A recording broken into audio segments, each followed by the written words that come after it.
Hello and good morning, everyone. My name is Marianne Schwartz, and I'm the Senior Associate Dean of Advancement at USC Viterbi School of Engineering. I want to welcome you all to our first Viterbi Live webinar featuring Dr. Garrett Reisman. I know we have a few more people that are joining us. We are well over 100 people now, and we have several hundred joining. And even though everyone's not here yet, this is still the most people I've ever had in my living room. So we'll wait for a few more people to get on as we begin our conversation this morning. We started this series to bring stimulating and timely content to you during this very challenging time. Since many of us are now working from home, I think you'll find Dr. Reisman's time in space completely isolated from the world, an interesting comparison point to what we're going through now. And I know that many of us are pivoting now to work from home. I know that Dr. Reisman has an adorable cue card helper today with him. I know we're all trying to juggle home and family, so I'll let him introduce him first. Hi. This is Buster, everybody. Good morning, Buster. Hi. He's not just a key card holder, he's also our lighting technician. Yay. So we have another future engineer in the making over there in the Reisman house. And I know that we're all juggling home and work life together, and those are often coming together inextricably. And it's wonderful that Garrett has been able to bring Buster in this morning to help out. So thank you, Buster. I'm really glad that Dr. Reisman isn't camera shy, as you've seen. You might have seen some of his videos. So we have, as I said, almost 400 people. It looks like we are getting to that number now. So we're very glad to have all of you. To minimize the background noise, if you've all been muted, but we do still want to hear from you. So as questions come up, if you would like to type them into the Q&A box, we will answer them either directly to you or at the end of the presentation. Dr. Reisman was selected by NASA as a mission specialist astronaut in 1998. His first mission was aboard the Space Shuttle Endeavour in 2008, which dropped him off for a 95-day mission aboard the International Space Station. He then returned to Earth upon the Space Shuttle Discovery. His second mission was aboard the Space Shuttle Atlantis in 2010, which returned Dr. Reisman to the space station. During these missions, Dr. Reisman performed 3 spacewalks, operated the space station robot arm, and was flight engineer aboard the space shuttle. After leaving NASA in 2011, Dr. Reisman joined SpaceX, where he worked for Elon Musk and prepared SpaceX for human spaceflight as the director of space operations. Currently, he is a professor of astronautical engineering at USC and still a senior advisor at SpaceX. I know you'll all be interested in hearing what Dr. Reisman has to tell us today, as I am as well. I am an extrovert living in a home with introverts, so I hope you have a lot of great information to help all of us through this. Please join me this morning in welcoming Garrett Reisman. Thank you, Marianne. And thank you to everyone who's tuning in and joining us today. It's really a pleasure to try to share some of the tips that I have for you about living in isolation based on my stay aboard the space station. You know, as Marianne mentioned, I am currently a professor at USC, teaching classes on human spaceflight at the USC Viterbi School of Engineering. Before that, I was at SpaceX and had a number of different jobs, most recently the director of space operations. And prior to that, I was a NASA astronaut and flew 2 missions up into space, including, as Marianne mentioned, about a 3-month stay aboard the International Space Station. So usually when I go out and give presentations and take questions from people, the questions I get are pretty much variations on a single question. The question that everybody wants to know is, what was it like? And there are specific versions of that question. For example, what was it like to launch on the space shuttle? Spoiler alert, it's pretty exciting. It's pretty awesome. And people want to know exactly what that was like. People want to know, what was it like to look out the window and see the Earth from space for the first time? What was that like? What was it like to look down at the planet Earth? Another question I get a lot was, what was it like to do a spacewalk? To go outside in the spacesuit and actually drift free of the vehicle out there in the black void of space. What was that like? And then finally, what was it like to come home? What was it like to re-enter and go through entry and landing in the space shuttle, and then what was it like to adjust back to Earth? But of course, the number one question that all astronauts get all the time is, how do you go to the bathroom in space? Okay. But here's the thing, that now that we're all in quarantine with this pandemic going on, I don't get these questions anymore. The question I get now is, what was it like to live in isolation aboard the space station for 3 months, where you're confined, you can't go outside, you can't even roll down a window? Okay. What was that like? And what tips do I have that might help all of us get through this period where we're all in isolation and confinement? Well, I'll never forget when when this really kind of hit me. Okay, I was on board the space station, and for about a week, we had my whole crew of Endeavour was with us, and we were preparing for our missions, and we were all living aboard the space station together. And then near the end of that week, I closed the hatch, and all my friends that I trained with, my crew members that I trained with for about a year for this mission, were on the other side of that hatch on board the space shuttle Endeavour. And I closed that hatch and turned around and I looked at Peggy and Yuri. And they were the only two human beings that I was going to see directly for quite a while. And I thought to myself, man, I hope I like these guys. Fortunately, Peggy and Yuri were both fantastic, and we got along smashingly. And I was very, very fortunate to be up there with the two of them. But I bet a lot of you had a similar thought recently. As you entered your quarantine, you probably looked around at your whoever you're in quarantine with, your mates, and thought, wow, it's just us. What's this going to be like? So let me see what kind of other parallels we can draw here. Here's some tips I have for you based on the preparation that we did and getting ready to be on board the space station. First tip is stay busy. Now, when we got ready and we started planning long duration missions, we had done at NASA many short duration space shuttle flights that are about 1 to 2 weeks long. But now we're talking about staying up on the space station for months. And to get ready for this and try to prepare and train, we studied some of the past expeditions that were successful. And one particular expedition that there's a lot of good lessons to be learned from was Shackleton's voyage to Antarctica. So in 1915, he took his ship, the Endurance, and they attempted to reach the South Pole and actually transit across Antarctica. And they got stuck in the ice. And they ended up not making it to Antarctica. However, this became probably one of the most successful, unsuccessful expeditions of all time. Because every single person aboard that ship that eventually got stuck in the ice, wintered over, the ship sank, got crushed in the ice and sank, but every single member of that crew made it home alive, which is remarkable considering what they were up against. And so we studied, how did they manage to work and function together as a team under these incredibly adverse and isolated and confined conditions? Well, one thing that Shackleton was very, very good at was keeping his crew busy. You see a picture right there of the crew as they're stuck in the ice. They're still scrubbing the floors and keeping the place ship shape. It's very, and this might be something you're thinking about right now. It's very easy to not make your bed, and when you're stuck in quarantine and fall into a trap where you're just not taking care of the place, you're leaving dirty clothes on the floor, dishes in the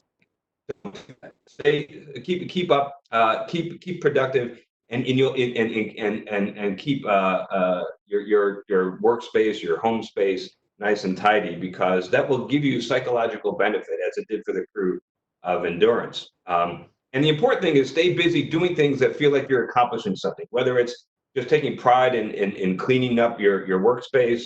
Down there, you see them also. They played football or soccer on the ice, and they did a lot of other things. For example, on a typical day, as they're stuck in the ice, they still continue to do scientific experiments, as you see there, and to study and read. And then you can see how we kept busy on the space station, also doing scientific experiments and lots of other things. So it's important. You can sit back and watch a lot of Netflix. One of the funniest social media comments I saw during this whole pandemic was somebody that tweeted, "I finished Netflix."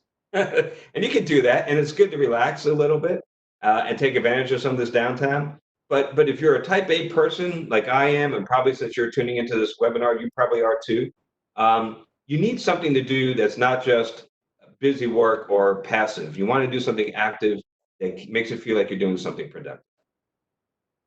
So The next tip I have for you, the next kind of place we looked at to try to figure out how to prepare for long duration spaceflight was the National Outdoor Leadership School. So NASA partnered with NOLS, National Outdoor Leadership School, and looked at some of the lessons that they teach as far as leadership, followership, and how to be a good team member on an expedition, something that's, again, where you're going to be confined together for a long period of time. And so we went out with Knowles, and we went out, in my case, we went out to the Canyonlands in Utah. It's a small group of astronauts that you see there in the photo. And we spent about 2 weeks with our instructors living and learning how to survive and camp and live in the wilderness as a team. And along the way, every day we would stop and we would have briefings where we would discuss and kind of analyze, how did things go today? How did the leaders do? How did followers do? And what we can learn about what's called expeditionary behavior. So this is a term that they have where it's a set of behaviors that really has been demonstrated to if you can you perform these successfully, is going to enhance the functioning of the team and make for a very cohesive unit for a long period of time. So they break it down into 5 different key skills that are the components of expeditionary behavior. Now, a lot of these things are things that we all should have learned in kindergarten, okay? It's all like how to play nice with others. But just in case you need a refresher, or actually, it's actually really interesting if you dive deeper into these things, there's lessons that all of us could learn. And this was really some of the best preparation. A lot of astronauts will tell you this course, this NOLS course, some of the best preparation that we ever had for living for long periods of time up on the space station. So the first key skill is communication. And this is pretty straightforward. You want to be open, honest. You don't want to keep things bottled up. If something's bothering you, tell the other people that you're in quarantine with. Just don't keep it to yourself until you get so irritated that you just blow up and say, stop that! You don't want to get to that point, okay? So communicate early, open, and honest. Be polite, be considerate, but open and honest communication is really important. It's also important to admit when you're wrong. Yeah, that's another important part of communication, and to listen. It's not, communication is 2 ways. It's not just talking. It's also listening carefully to what the other people are saying who are in this quarantine with you. The second one is leadership and followership. And leadership and followership go together because really they both depend on mutual trust and respect. That's the condition you're trying to get to that makes leadership and followership work very well. But as a leader, one of the key things is flexibility. We found that, like on the space shuttle, when you're going to be gone for about a week, you can have a very hierarchical command structure. You can have the commander of the space shuttle in charge and basically being very directive all the time, kind of like a military unit. That doesn't work so well when you're talking about being up there for months. Okay, it works fine for short periods of time, but for months you need to be more flexible. There are times that the leader needs to take a very democratic approach, and other times that the leader needs to be very directive. If you're deciding what to eat for dinner, the leader should be somewhat democratic. If the space station's on fire and it's time to get into the escape ship and come back to Earth, then the leader needs to be very directive. And that is very true for all of us right now in quarantine. If you're sitting with your family in quarantine and trying to figure out what to watch on Netflix that night, that should probably be a pretty democratic process. On the other hand, if you have a real emergency, if someone's sick and it's time to get them to the hospital, at that point, the leader needs to be more directive. Okay, we're getting in the car and we're leaving right now. Some of the other aspects that mark or are important for good leadership is it's important to, as a leader, be secure enough to be able to solicit the rest of your team for suggestions. And one example I'll give you is when I was a leader one day, we had to navigate using a topo map to get from point A to point B. And I looked on the map and I identified a mountain off in the distance as the mountain I thought corresponded to this mountain I see in the map.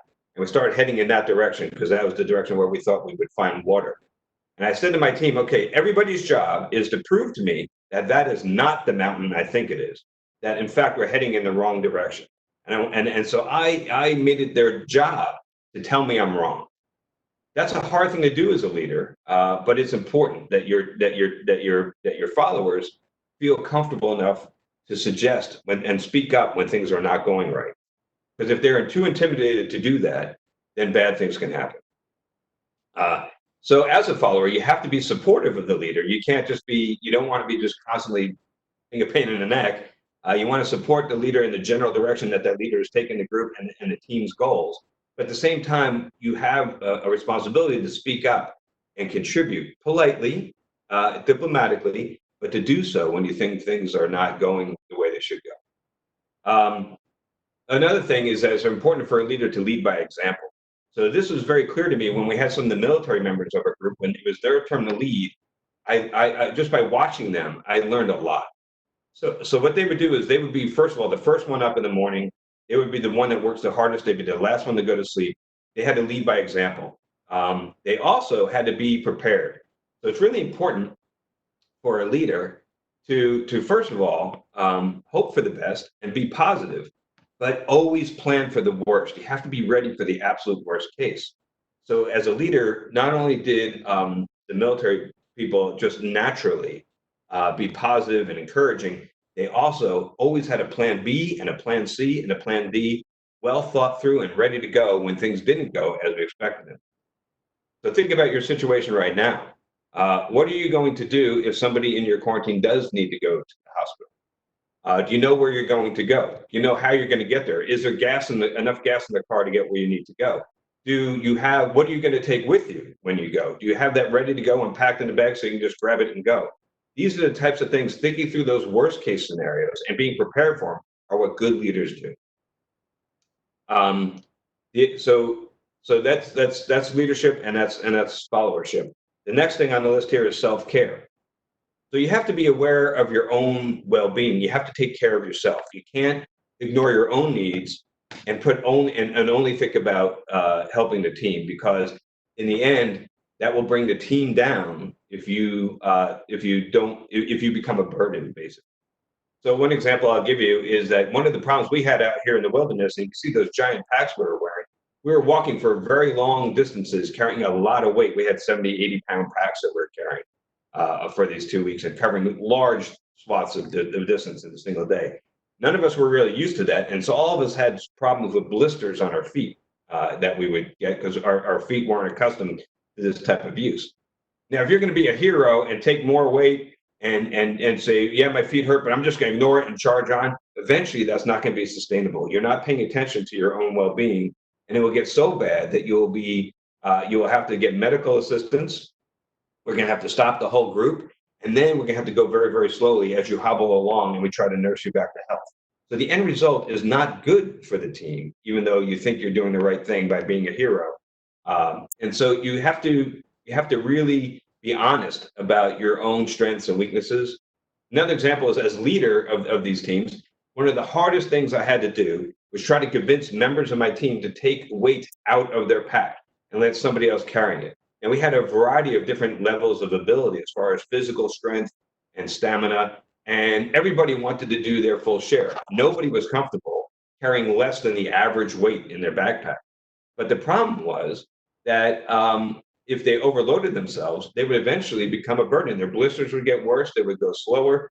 And the most effective way for the team to move forward as a team was not for everybody to carry the same weight. It was for people who are strong in that particular area to carry more. And if you're that required people to be honest about their limitations, which is a hard thing to do in these situations. So the other thing that is really important for or the next thing on the list here is team care. So this is basically just being considerate, all right? Demonstrate patience and respect, be encouraging to the other members of your team. Try to make sure that the team is put first and is functioning as well as it can. One of the ways you can really help out the team, and you all know this, is volunteer to do the unpleasant tasks. Don't just jump in and do the things that are fun to do, like starting the fire or whatever that might be. Instead, volunteer for the things that nobody wants to do, like cleaning the dishes. Okay, so if you're in quarantine right now, and maybe the bathroom is getting messy, or there's a bunch of dirty dishes in the sink, be the first one to jump in and do those things that nobody else wants to do, and you'll be doing a great service to your team. Another thing is being willing to accept help, and this kind of goes along with self-care. But one of the things that was also difficult to do was to convince people to accept help. So we'd be going along. You see the picture there where we're climbing over rocks and we're carrying these heavy packs, and you would reach out to give somebody a hand, And they would say, no, that's okay. I got this. I can do this all by myself. And they were trying to be a good teammate, but they were actually not being a good teammate. And what I noticed was our two instructors who were complete animals. Okay, they were so strong. They were specimens. Their names was Andy and Molly. They eventually got married. I'm still in touch with these two instructors. We're still friends, and they just were unbelievably good at living in the wilderness. They could carry everything, but and walk for days without any problem. But when they were coming over boulders and you offered them a hand, they would always take your hand. They would never turn down an opportunity to take help, even though they were so much more capable than everybody else. So I pointed that out to the rest of the group and said, look, even Andy and Molly are accepting help, our two most capable members of the team. So why aren't you, right? Be willing to accept help. And then the final skill here is group living. So you want to be really hyper aware when you're in isolation and confinement about how you're affecting the other members of your team. So even the smallest irritants become extremely amplified when you're stuck and living in isolation. I think a lot of you are probably nodding your head right now and understanding what I mean. So to think about this, really just pay really close attention to any kind of thing that you are doing that might annoy somebody else. Are you making a mess? Are you tapping your pencil on the table as you work? Or are you humming to yourself as you walk around the house? You might not even notice these things if you don't really focus and be really aware and just be super considerate. Because again, things that normally you won't even notice become incredibly irritating when you're stuck in confinement together. So be careful with that. Okay, so those are the 5 skills of expeditionary behavior. The next tip I will give you is about personal space. It's important when you're in quarantine or isolation and confinement to have some place that is your own. So you have, on the space station, as you can see here, we had sleep stations. And those sleep stations was your personal space. Everything else on the space station was communal living, but this was yours. So in there, you can see I had books I was reading, pictures of my family, my favorite snacks. These are, and if I needed just some me time to get away from it all, if you will, I could just go in there, close the door, and nobody would bother you. Okay. So it's really important. That's something that all of you can do in quarantine, is to carve out some space for yourself. That's your space, whether that be maybe your bedroom in the house, or if you're not lucky enough to have your own bedroom, maybe it's a corner, or maybe it might not be something that's yours all the time. It could be time. It could be temporal based. So, for example, when the kids go to sleep, I go into our living room and I watch TV, and that's my space. That's my time. That's what I'm doing here in quarantine. I'm working my way through various different shows I never had time to watch before. So you can do that. The living room is not mine all the time, but it is mine after the kids go to sleep. So it could be temporal based. And it's important to have to make sure when you're in a group setting like this that you do carve out a little bit of personal space and personal time that's just for you. And again, that's part of self-management, right? Another thing is staying in touch. So on the space station, we had the ability to do basically WebEx or Zoom or Skype type of teleconferences using personal computers, just like we're all doing right now. And that was really important to still stay in touch with my family back on Earth and see how things are going. And it's equally as important for all of us right now to keep close with our friends and family who are not physically next to us anymore. So that's the tips I have for you regarding isolation and confinement. Look, a pandemic is not exactly the most uplifting and happy topic to talk about. And I don't want to end on a down note. So what I want to do, just to wrap up here, is talk a little bit about something positive, which is that I do believe, obviously, 2020 is always going to be remembered for the COVID-19 pandemic. There's no getting around that. That's going to be a massive event in history. But I believe that 2020 will also be remembered for something else, because 2020 is when we're finally going to get going and is starting a whole new golden age of spaceflight. And this is something that to look forward to, something that I'm looking forward to, and something I think will lead to a very bright future for all of us. What we have right now is a couple of very high net worth individuals, very visionary individuals that are putting their time and efforts and money into advancing the cause of human spaceflight. That's Jeff Bezos, Elon Musk, and Richard Branson with Blue Origin, SpaceX, Virgin Galactic. And what's happening right now, and what's happening right here in 2020, right this year, is each of these companies and Boeing are building new spacecraft to take humans into space. On the left there, you see the SpaceX Crew Dragon, which is the vehicle I was working on in SpaceX. In the middle, you have Boeing Starliner. In the upper right, Virgin Galactic Spaceship Two. And in the lower right, you have Blue Origin's New Shepard vehicle. Now, we're very, very close. In fact, I think next month, we're going to fly for the very first time, pandemic or no, we're going ahead with launching the first humans, which will be 2 NASA astronauts on SpaceX's Crew Dragon. So in 2020, I'm very confident that SpaceX is going to launch people into space. Now, Boeing Starliner is a little bit behind that schedule, but I think they have a shot of doing the same thing in 2020.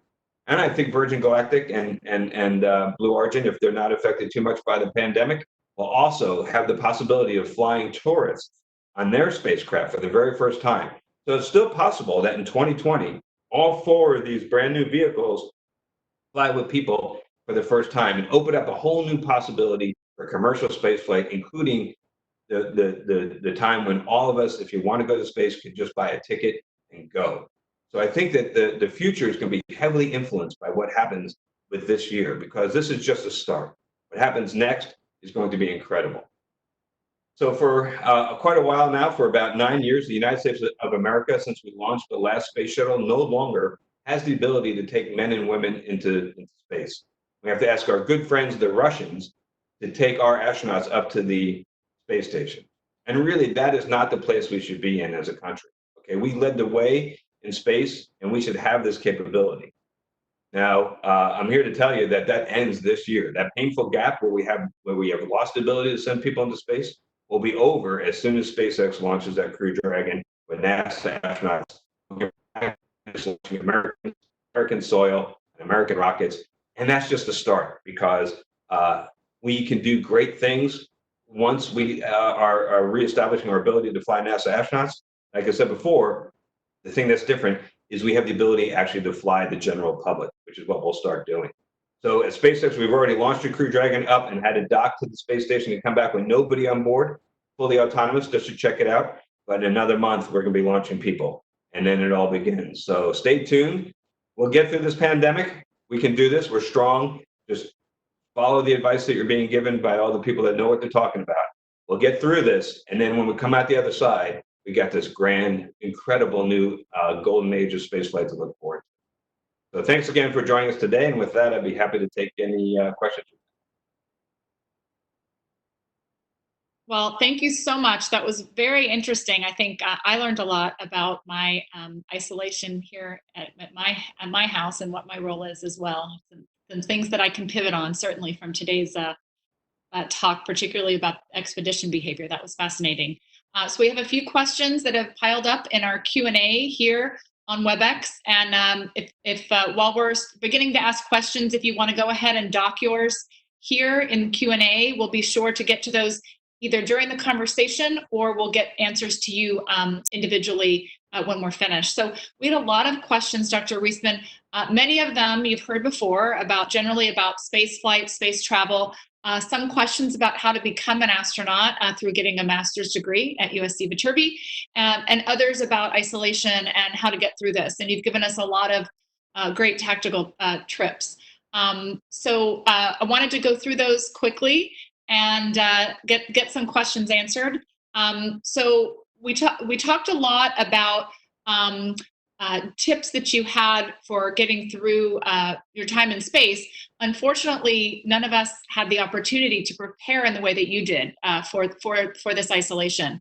So we got a couple of questions around that I'll start with. One of those was, do you have any mindset tips for those in isolation? She gave us a lot of physical tips, but how did you deal with that in your mind?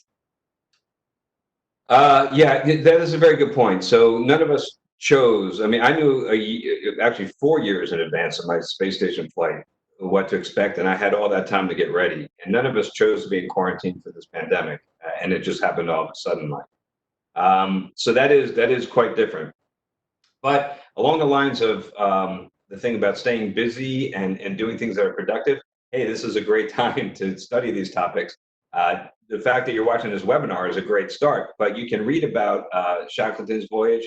You can read about expeditionary behavior. There's tons of information online that you can access. If you just Google NASA expeditionary behavior, you'll find other astronauts also that are putting on webinars like this. There's a lot of sources to go to find out. And as far as staying psychologically prepared or having a good mindset throughout this whole thing, I mean, a lot of it comes down to expeditionary behavior, and I'm not going to repeat all that, but another thing is just keeping in mind kind of the big picture about what we're doing this for. I mean, we're in here and we're confined and isolated for a good reason. We're trying to flatten that curve, and keep in mind that we're doing our part. We're doing something good, not only to keep ourselves safe, but to benefit all of the rest of our neighbors, our country, and the world.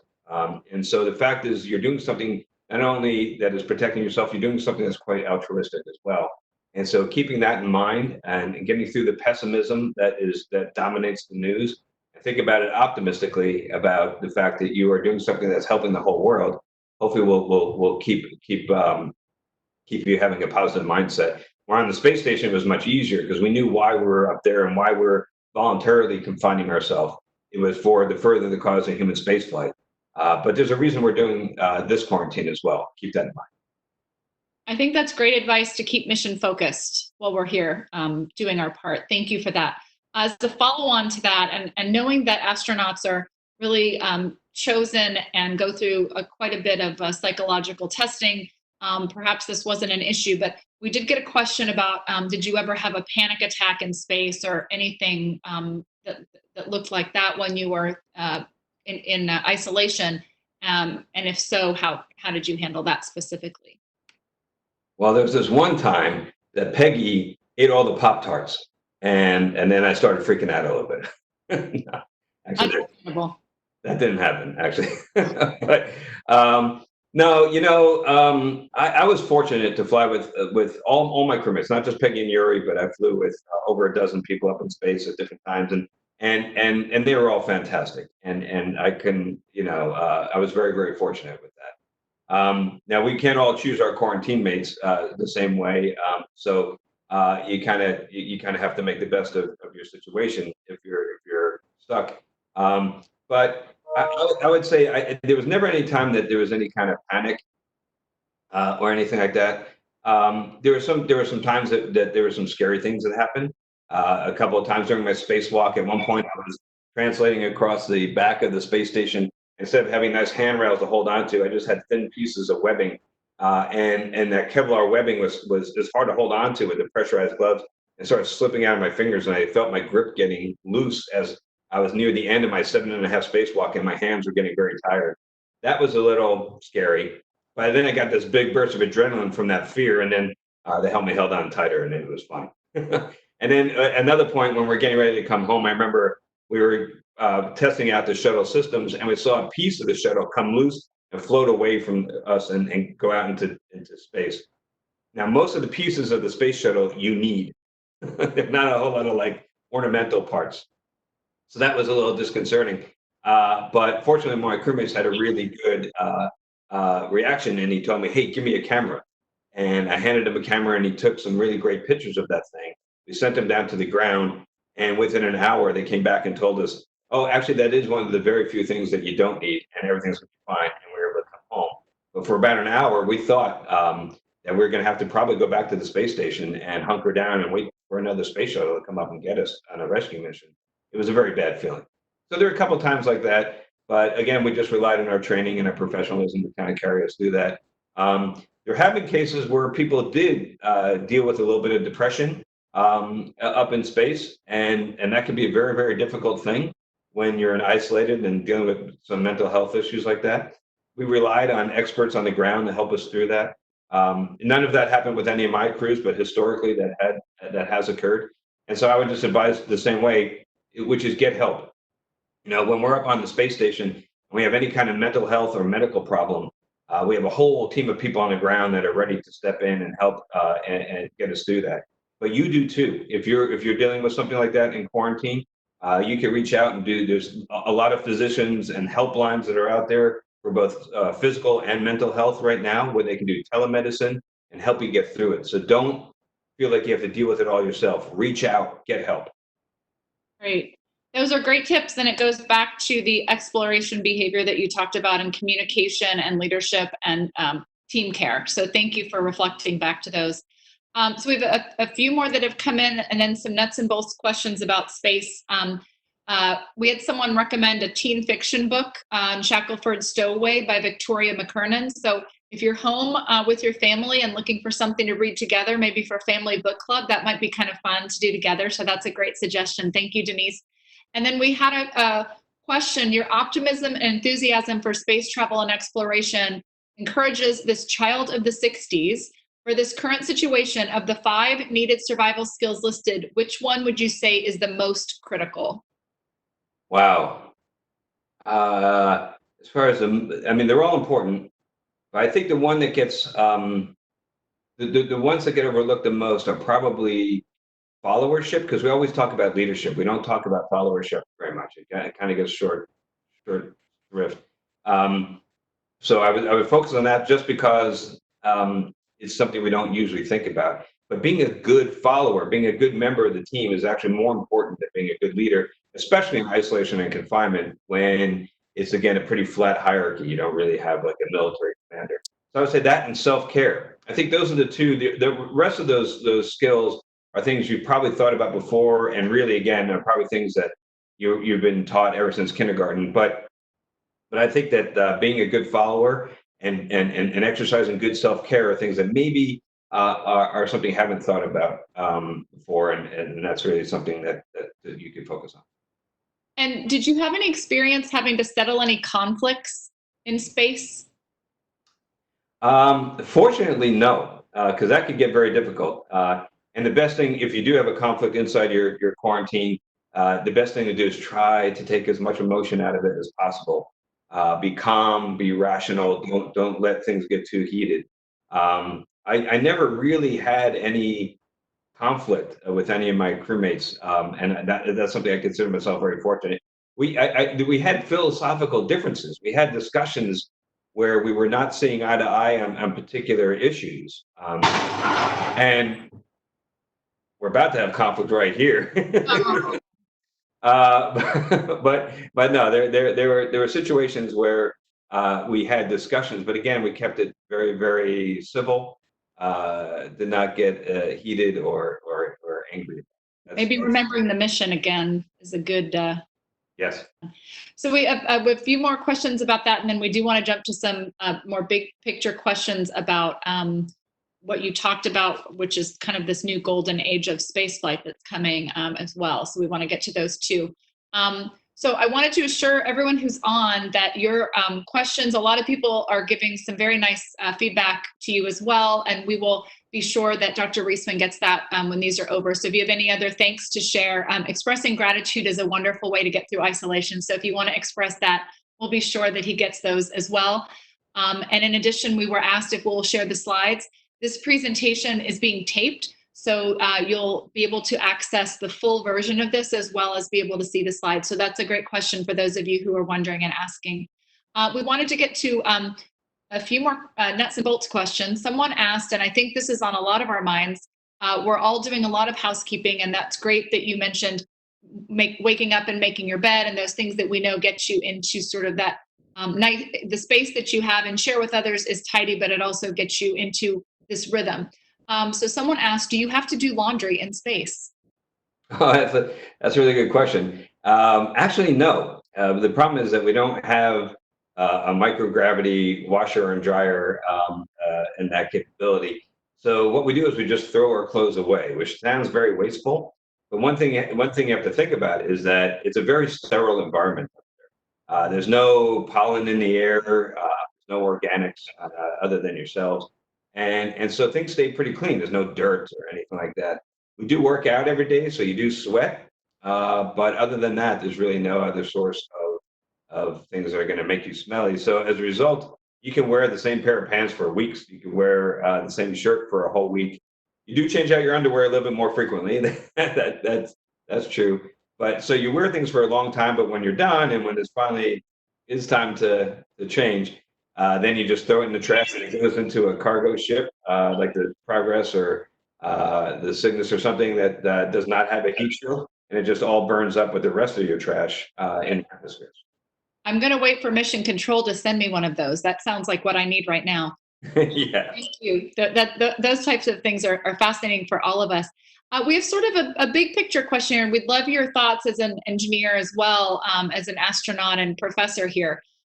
Emily had asked, had thanked you again for your talk and asked what systemic changes you foresee post-pandemic. Wow.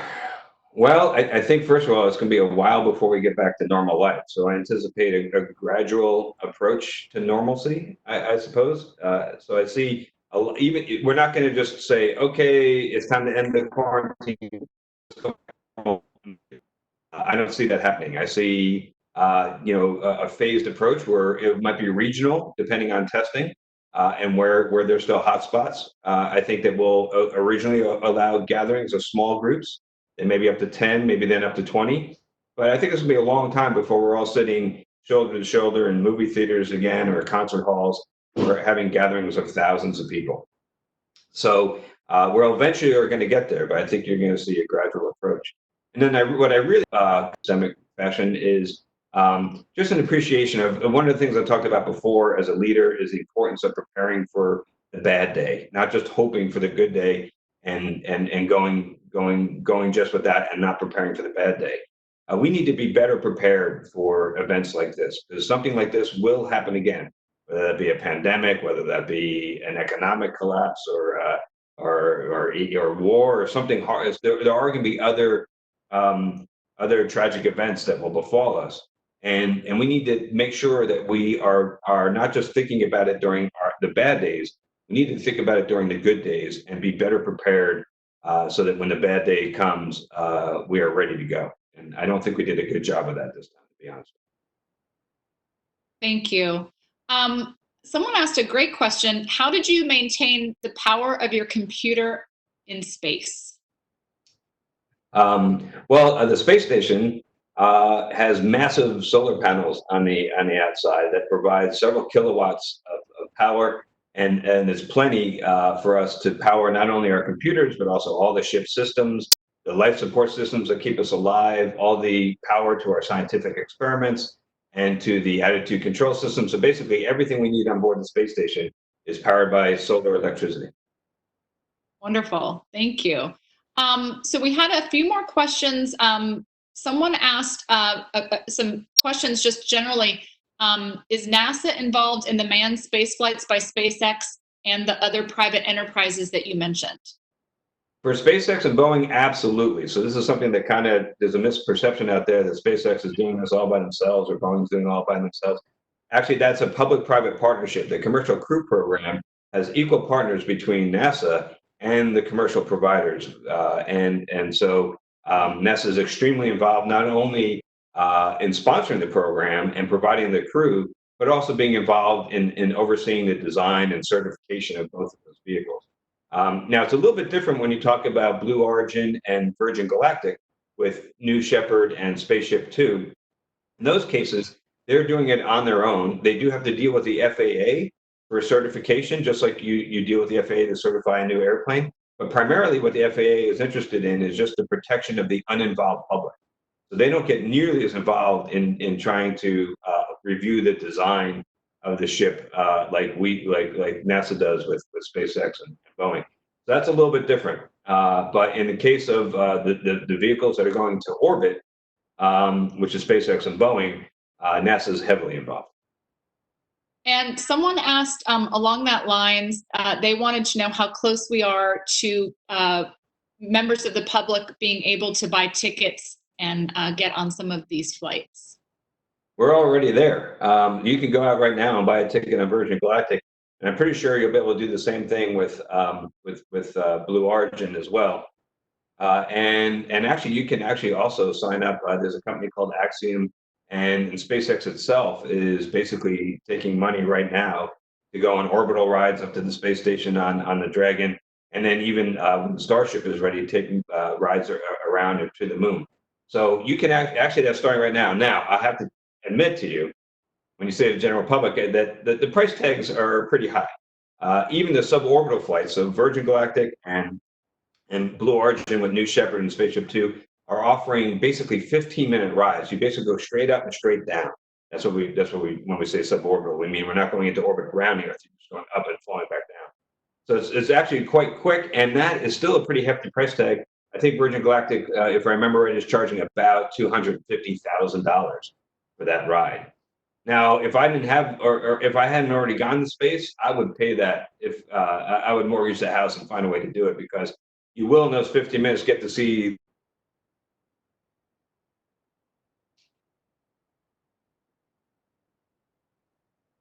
I think we're having camera issues.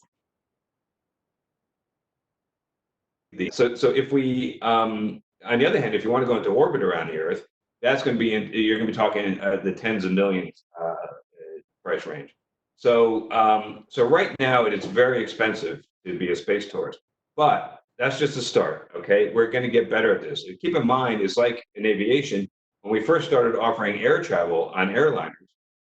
The people that flew were all millionaires and movie stars. People used to put on black tie to get on board these rickety old crates and fly like from Burbank to Las Vegas, right? And it was only the very wealthy that could afford it. Today we have, Southwest, JetBlue, whatever budget airline you want to throw in there, and everybody can go. It's going to be the same way up in space. It's just going to take some time. We'll wait for the democratization so we can all join you. And I think I know the answer to the next question. I think you just answered. If you were asked by NASA to go to the moon in the next decade, would you go? I'm assuming that's a yes. Yeah, I didn't get to go anywhere but low Earth orbit, and going to the moon or onto Mars would be awesome. We have another question. How do you see the future fusion of increased manned space flight, remote robotics, and AI? Wow. So we're kind of seeing that already. Things are changing. These vehicles that I showed you in the slide before are all much more capable when it comes to computational power than the space shuttle was. So a lot more of the function of those vehicles is automated. So we have algorithms, not necessarily AI, but we have a lot more automation on board these ships than we did previously. So that's already happening, and what that does is it frees up the crew to do other tasks, and actually reduces tremendously the training burden. As AI and as the software gets even more capable, that trend is just going to continue further, I believe. And then finally, there are definitely reasons to go with people to other places in our solar system, and there are reasons to go with robotics. Depending on your mission, if your mission is just to get, for example, a sample, maybe that be a core that you're going to drill into a rock, take that sample, and then bring it back to Earth, then you should send a robot. That's something it's a very well-defined task with little uncertainty, and a robot could do that great. But if your goal is to go out there and do open-ended research in situ and take observations, and you don't know, there's a lot of uncertainty, you don't know exactly what you're looking for until you're there, well, that's a place where you might want to consider taking a human, when you need the adaptability, flexibility that humans bring to the equation. So I think, as we go forward, you have to really decide based on the mission, what's the right mix of robots and humans. Another question that came up that sort of is adjacent to that issue relates to frontier laws. So as spaceflight continues to expand, what issues do you foresee relating to those frontier laws, space property rights, traffic control, as spaceflight becomes democratized, as more folks get to go to space? If SpaceX does colonize Mars, will it be in the name of SpaceX, the US, or the world? Well, those are excellent questions. And I don't know if we have a ready answer to that. I think there's going to be whole new realms of law and society and government is all going to have to be is going to all have to adapt to this new reality once we have people living on other planets and other places in our solar system. So right now, I can tell you, having had conversations with Elon about this, he's looking at it mostly as he wants SpaceX to be kind of like the Dutch East India Company, where we provide the infrastructure, the transportation, and the basic infrastructure when you get to space. As far as what happens when you get there, I think there's going to be a lot of other organizations and nations, governments that will be involved in trying to determine what law applies. There'll be treaties, and I think all that needs to be worked out. But I don't think that's going to necessarily be dictated by the company that provides the rocket. I think maybe initially, when you have maybe a group of 50 people living up there, and they're all either again, the other thing that will be a huge factor in this is whether or not we proceed as a public-private partnership, or if it's a truly private venture that goes to these places. I think either of those possibilities could happen, and that will, and it'll be very different. The answers to these questions. But I think no matter what, if it's a public-private partnership or if it's purely private, in the beginning, when it's just a small number of people, there's going to have to be an agreed to basically legal and an organizational framework before they go. But when we start talking about large numbers of people and really having a society up there, then I think that's really open for interpretation. I just hope we do a better job than we've done in the past. Yeah, I think there's a lot of questions to be asked about post-pandemic changes, as well as what the future holds in space. So thank you for projecting from what you know, your thoughts in the future. That's really interesting. We'll take we have two more questions that we'll take before we wrap up. A few people have had questions about fuel, and I know that from the little that I know and have seen, working with our student teams at USC, the Turby School, where we have a very strong rocket team. They work with both solid and liquid fuels of different sorts. Someone asked, how far along are we in finding more efficient propulsion and exotic fuels and the like? Well, I think some of the biggest advances, the basic chemical propulsion that both the SpaceX and Blue Origin and are looking to use for as far as the launch vehicles go, and even in space propulsion, is not substantially different from what we've been using for decades now. Those physics really haven't changed very much. I think there's a possibility of getting more efficient with either a nuclear thermal propulsion or some form of electric propulsion as great promise for being able to go much further distances much more efficiently. But for the time being, really, what we're relying on is the basic good old rockets.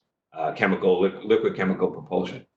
And the only real area of, we keep getting better about it. We can make the engines more efficient. We can make them more reliable. And we can make them cheaper to manufacture. We can make them safer.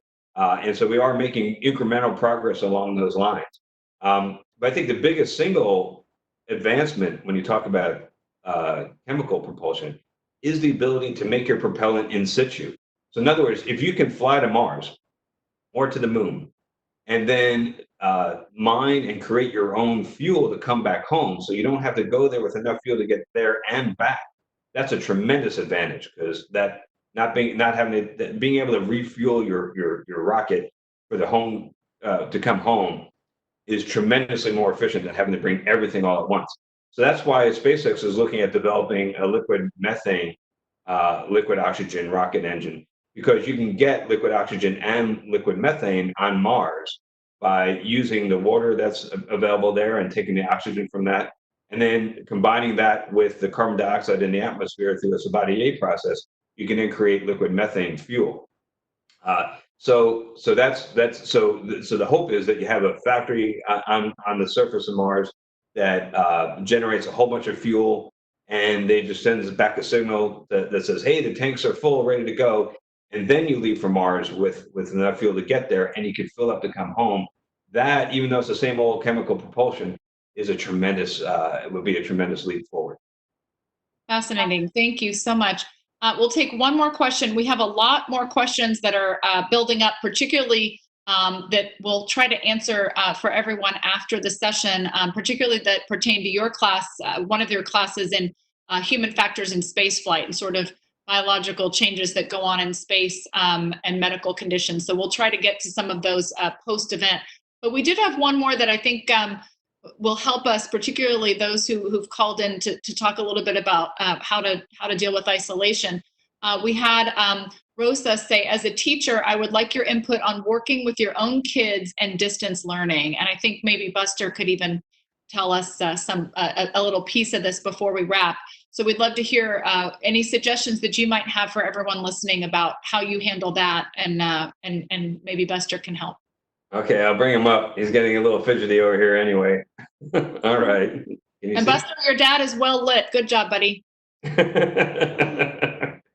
So we've been doing distance learning. Buster School's been very good about providing assignments. He's actually on spring break right now, right?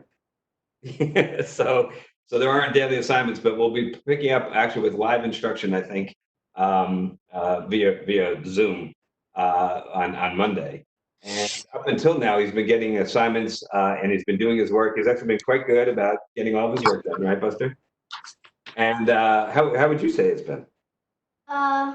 It's definitely been different. I agree, Buster. So, but we're taking advantage of a lot of resources. This week, we actually, he was assigned things to do on Khan Academy, but we've been going a little bit further. What have we studied on Khan Academy this week? We're studying multi-digit multiplication. That's right. And a little bit of physics too. You made me my tutor soon, Buster. That's awesome. Thank you for sharing that. Thank you both for sharing that. And I just want to take this opportunity to thank everyone for tuning in today. We'll have more of these I'll talk about coming up. Yeah, good job. I really like the signals in your house. They're very astronaut centric. We like those. I just want to thank you again, Dr. Reisman and Buster, so much for joining us today, and all of you for joining us. That went off without a hitch, Buster, and your dad was very well lit. So thank you so much. Thanks for answering all these questions. We will get to the rest of your questions, so we really appreciate that. The webinar, again, was recorded and will be available for viewing soon. We'll email all of you the link so that you can come back and watch any piece of this that you'd like again today.